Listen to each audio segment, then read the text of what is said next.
Assalamualaikum warahmatullahi taala wabarakatuh.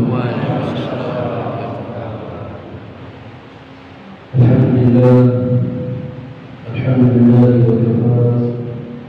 Wassalatu wassalamu ala nabiyyil mustafa al-mujtaba sayyidina maulana Muhammadin wa ala alihi wa sahbihi ahli as-sidqi wal wafa.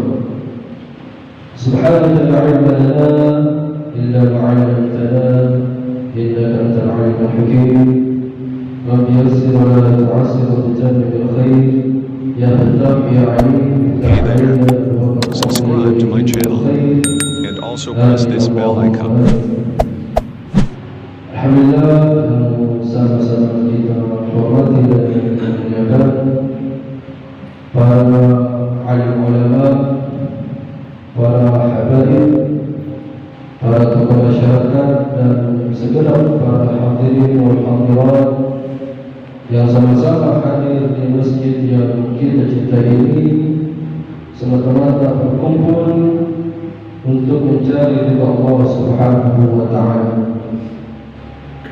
Di dalam hadis dikatakan nanti pada hari kiamat ketika semua makhluk hamba-hamba Allah Subhanahu wa taala daripada umat-umat terdahulu sampai nanti yang terakhir lahir pada hari kiamat, sebelum hari kiamat, ketika berkumpul di padang mahsyar, mereka melihat ada golongan orang-orang yang duduk di mimbar daripada cahaya.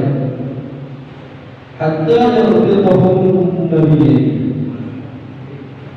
Sehingga tatkala orang-orang melihat mereka, bahkan para nabi-nabi takjub, bahkan dalam riwayat mengatakan Gibta ini bukan diri tapi seperti takjub yang berlebihan. Melihat orang ini siapa? Mereka walaisu minan nabiyyin wala bisyuhada. Mereka ini bukan nabi, bukan orang ahli syahid, tetapi pada hari kiamat duduk di mimbar yang terbuat daripada cahaya. Kemudian Rasulullah SAW sabdakan pada sahabat tanya, siapa mereka ya Rasulullah? Rasulullah SAW menjawab, hum min qabailin syatta, hum min qabaila syatta, yajtami'una wa yatafarraquna lillah wa yatahabbuna lillah, kama qala sallallahu alaihi wasallam. Mereka itu adalah orang-orang yang berkumpul semata-mata karena Allah Subhanahu wa taala. Mereka juga berpisah semata-mata karena Allah Subhanahu wa taala, dan mereka saling mencintai karena Allah Subhanahu wa taala. Jadi para hadirin yang dimuliakan Allah Subhanahu wa taala, kita luruskan lagi dan kita berkumpul di sini. Kita berkumpul bukan karena harta, bukan karena pangkat dan jabatan, akan tetapi kita berkumpul semata-mata karena Allah Subhanahu wa taala, dan kita berkumpul saling mencintai karena Allah Subhanahu wa taala. Jadi insyaallah di sini kita akan berkumpul untuk memandang wajahnya orang-orang saleh. Habib Muhammad bin Hafid beliau punya qasidah yang judulnya Musahabatul Khairi Bidal Fana'i Na'iful Khuldi. Musahabatul Khairi Bidal Fana'i Na'iful Khuldi Bidal Fana'i, yang maknanya berkumpul dengan orang-orang soleh di dunia ini adalah na'imul khuld, adalah suatu kenikmatan, suatu anugerah yang kekal abadi. Bagaimana para ulama-ulama terdahulu, para wali-wali Allah Subhanahu wa taala, mereka ini suka berkumpul dengan orang-orang soleh. Man sah, ya. Dengan siapa kita berkumpul, maka di antara kita berkumpul dengan orang soleh, maka insya Allah kita akan ketularan soleh. Ada seseorang orang berbusana di Hadramaut. Mungkin kita semua kenal ya, pengarang kitab Maulid Simputuron yang dibacakan oleh Nabi Muhammad tadi. Jauh-jauh datang dari perkampungan Yaman, datang ke kota Serun. Kota Serun ini kotanya para habaib juga. Selain Tarim, ini ada namanya Serun. Serun ini sekitar perjalanan pakai mobil 30 menit dari kota Tarim.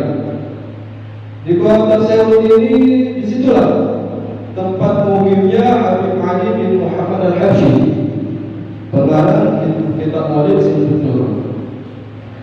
Orang ini datang jauh, dulu nggak ada kereta, nggak ada mobil, nggak ada motor, datang jalan kaki. Tahu sendiri kalau di Arab sana panas sekali, ya. Sangat panas, datang jauh-jauh, mungkin dalam perjalanan hari-hari. Sampai di tempat ditanya, mana Habib Ali bin Muhammad Al-Habsyi? Akhirnya ditunjukkan oleh seseorang, itu beliau, Habib Ali bin Muhammad Al-Habsyi. Sampai salaman, balik lagi ke sana. Dan ditanya, ya Habib, itu orang datang jauh-jauh datang bertemu dengan engkau cuma salaman aja dan cuma memandang mukamu, kata. Apa kata Habib Ali? Ini mencukupi untuk membuat dia beribadah selama 1 tahun.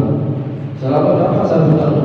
Jadi kan para ulama terdahulu, ketika mereka misalnya lemah dalam beribadah, lemah dalam sholat berjamaah, lemah dalam baca Al-Quran, lemah dalam qiyamul lail, apa obatnya?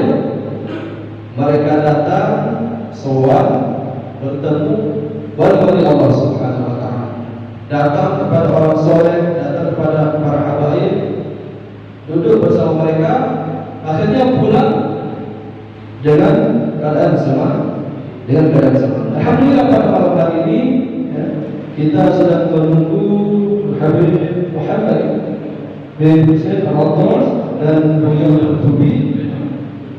Mereka Masya Allah jauh-jauh datang daripada Jakarta ya, datang ke sini, maka kita sempatkan waktu kita untuk berkumpul dengan mereka, berkumpul dengan orang-orang soleh. Semoga dengan berkat perkumpulan kita di tempat ini dan Allah Ta'ala memandang dan pandang ridhonya, bisa jadi dengan duduknya kita di sini bersama-sama, nanti juga Allah Subhanahu Wa Ta'ala akan dudukkan kita bersama-sama di surganya kelak pada yaumil akhir. Amin Allahumma amin. Ahlul Bait, keturunan Rasulullah SAW adalah sebuah kebahagiaan. Memang itu kebahagiaan di dunia ini sampai nanti kebahagiaan ketika kita menghadap Allah Subhanahu Wa Ta'ala. Kenapa? Karena ini adalah sebuah anugerah daripada Allah Subhanahu Wa Ta'ala. Allah Subhanahu Wa Ta'ala sampai detik ini Allah Ta'ala masih menjaga orang-orang yang mana di dalam tubuhnya mengalir darahnya baginda Rasulullah Sallallahu Alaihi Wasallam. Ini tidak bisa kita pungkiri dan juga tidak bisa kita buat diri dan tidak sebagainya, karena ini adalah pemberian Allah Subhanahu Wa Ta'ala. Yang wajib buat kita adalah apa? Adalah mencintai mereka dan memuliakan mereka. Sayyidina Abu Bakar As-Siddiq radhiyallahu ta'ala, ketika ayahnya beliau masuk Islam, siapa nama ayahnya Sayyidina Abu Bakar? Abi Quhafa ya. Abi Quhafa masuk Islam itu sudah sangat tua sekali, rambutnya sudah putih semua. Ketika ayahnya masuk Islam, Sayyidina Abu Bakar As-Siddiq radhiyallahu ta'ala menangis. Ditanya, ya Abu Bakar, kenapa kau menangis? Ini ayah masuk Islam. Apa kata Sayyidina Abu Bakar? Aku menangis dan aku membayangkan seandainya yang masuk Islam ini adalah Nabi Muhammad, pamannya Rasul. Saking cintanya dengan baginda Rasulullah SAW, dan cinta ini mengalir kepada kerabat-kerabat baginda Rasulullah sallallahu alaihi wasallam. Alhamdulillah Allah Taala golongan kita termasuk daripada Ahlus Sunnah wal Jamaah. Ahlus Sunnah wal Jamaah tariqah al-wusta, ya. Baina at-tafrid wa at-ta'fid. Jadi ada segolongan aliran atau pemikiran mereka ini mencintai sahabat, membenci ahlul bait. Tahu sendiri ya, banyak hal yang begitu.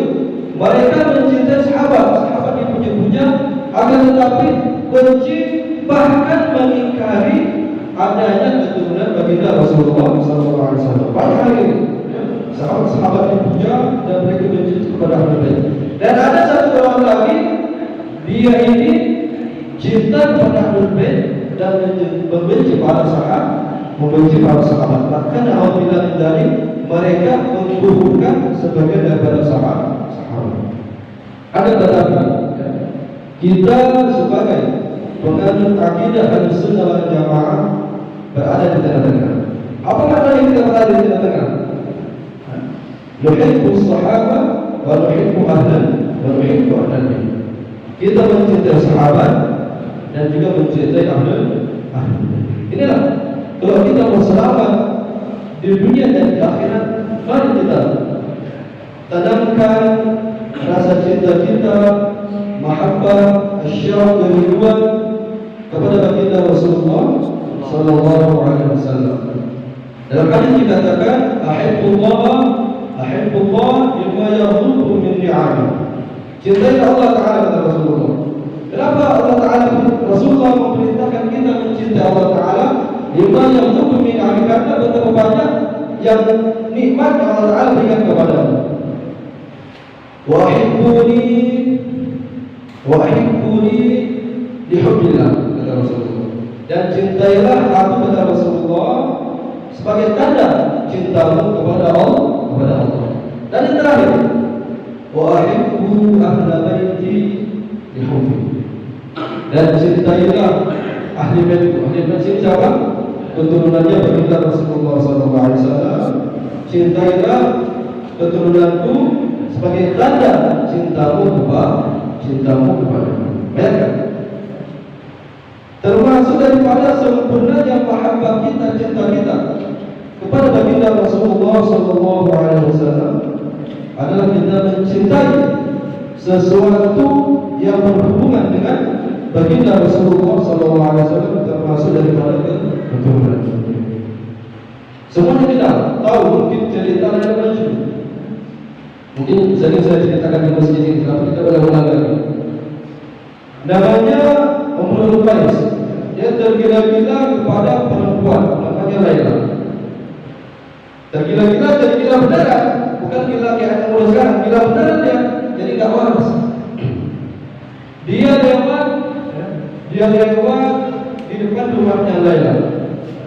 Muqabbilun al-jidara wal-jidara wa ma'ahu diyara syabahna qalbi walakin hukuman segala diyara. Dia di lewat depan rumah Laila, dikeliling muter-muter, hijau itu tembok rumahnya Laila. Apa kerja? Aku nih mencium tembok rumah Laila bukan karena cinta Laila, bukan karena cinta dengan temboknya. Akan tetapi aku cinta kepada orang yang tinggal di dalam rumah. Begitulah kita bagaimana mencontoh tentang mencintai hal-hal yang berkaitan dengan orang yang tidak cintai. Bahkan dalam satu kisah, Umrul Qais tadi Majnun Laila melihat seekor anjing. Dia melihat seekor anjing ini anjing apa namanya? Anjing udah budisan, udah cacat dan sebagainya, corok anjingnya. Dia ambil itu anjing, dibawa ke rumahnya, dimandikan itu anjing, mandinya sampai bersih, dipakai minyak wangi sampai anjing itu menjadi wangi. Orang heran, ini gila kali. Anjing gila, penuh dengan lumpur kotoran, tapi kau ambil mandikan, kasih minyak wangi lagi, masya Allah ya. Dia jawab apa? Jawabannya nggak bertele-tele. Apa katanya? Ya tadi aku lihat anjing ini lewat depan rumah Lela. Lewat di mana?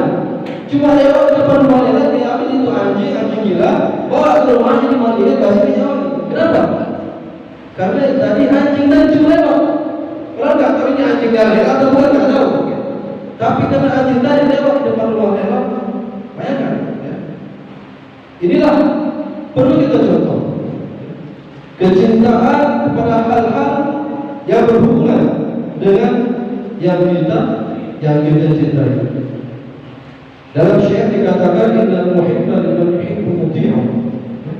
Sesungguhnya seorang pencinta itu dia ini sangat mentaati orang yang dia cintai. Mungkin siapa yang berdiri di sini yang cuma modal ngomong doang. Saya rasa perlu maksimal menjalankan perintah Rasulullah SAW dalam hal yang tadi, rasa mahabbah cinta kepada Ahlul Bait, keturunannya Rasulullah SAW. Memang ini berat sekali, akan tetapi perlu kita biasakan. Jangan sampai hal-hal seperti ini tidak kita biasakan dalam kehidupan kita. Mohon maaf, Masya Allah kita lihat di luar sana, bahkan kalau kita pergi di jauh sana, Masya Allah mereka bagaimana?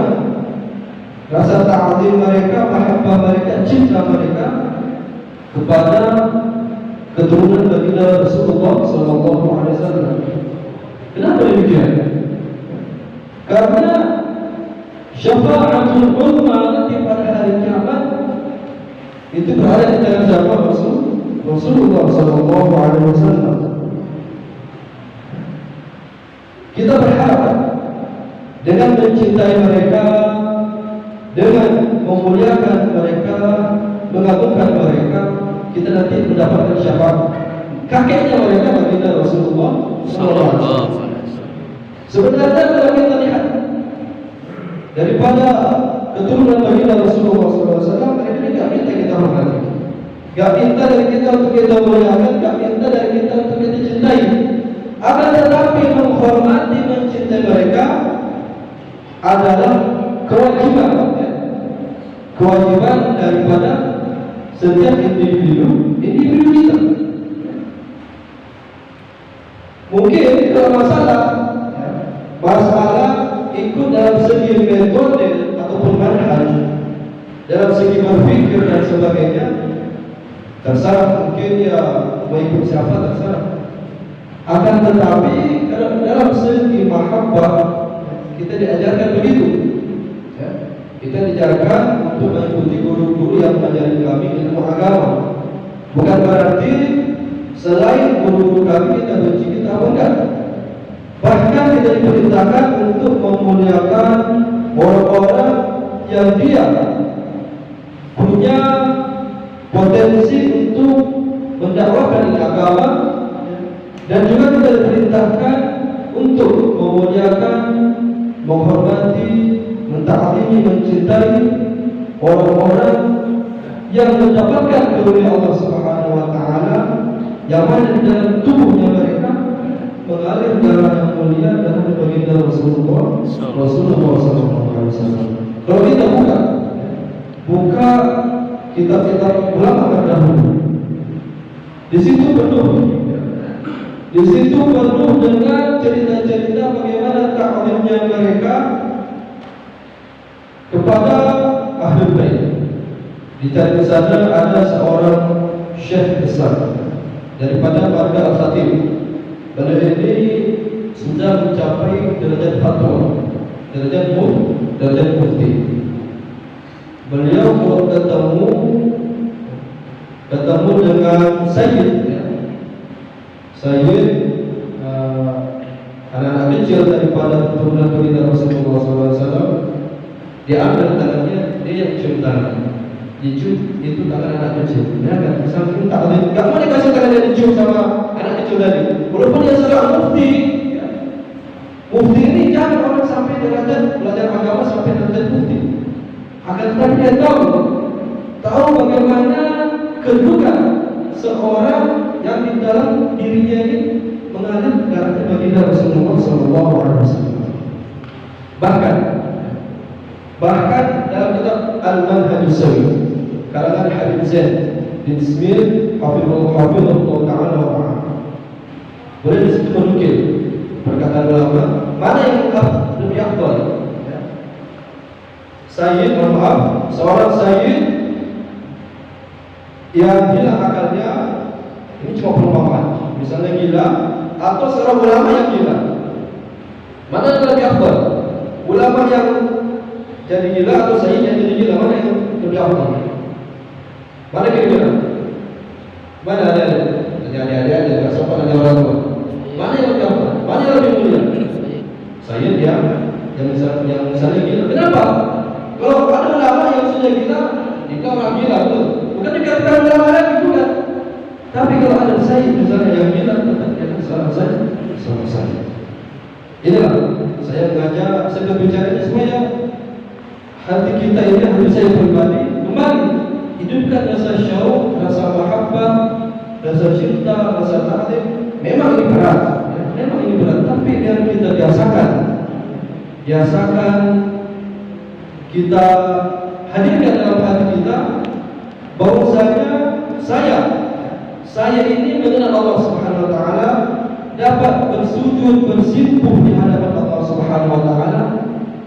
Ini ada jasanya, jasa kakeknya orang. Dengan begini kita akan merasa akan timbul dalam hati kita cinta dan juga menghormati kepada orang-orang yang telah Allah Ta'ala anugerahkan kepada mereka nasab yang mulia.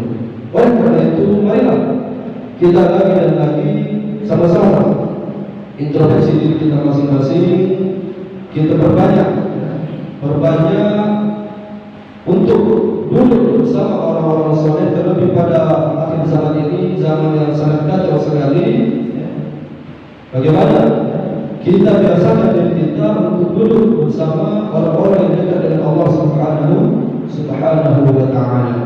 Dengan demikian, tatkala kita berkumpul dengan orang yang dekat dengan Allah Subhanahu wa taala, otomatis dengan berkat kedekatan dia dengan Allah taala, kita juga akan menjadi orang yang dekat dengan Allah Subhanahu wa taala. Mungkin cukup sekian yang bisa saya sampaikan. Lebih kurangnya mohon maaf. Sambil menunggu Habib Muhammad bin Zaid Al-Qas dan Budi Qurtubi, insyaallah boleh datang. Boleh. Insyaallah kita tunggu mereka dengan berzikir, mungkin dengan apa saja yang bisa kita lakukan dengan pikiran positif, dan kita juga doakan mereka rombongannya sampai hari ini sehingga kita dapat berkumpul dan dapat menatap wajah mereka, sehingga kita mendapatkan keberkahan daripada ulama, daripada cucu-cucunya baginda Rasulullah SAW. Assalamualaikum warahmatullahi wabarakatuh. Assalamu alayka ya Rasulullah. Assalamu alayka ya Rasulullah. Terima kasih telah menonton dan mendengarkan perkataan yang baik. Sesungguhnya pendengaran, penglihatan dan hati akan ditanya oleh Allah Subhanahu wa taala.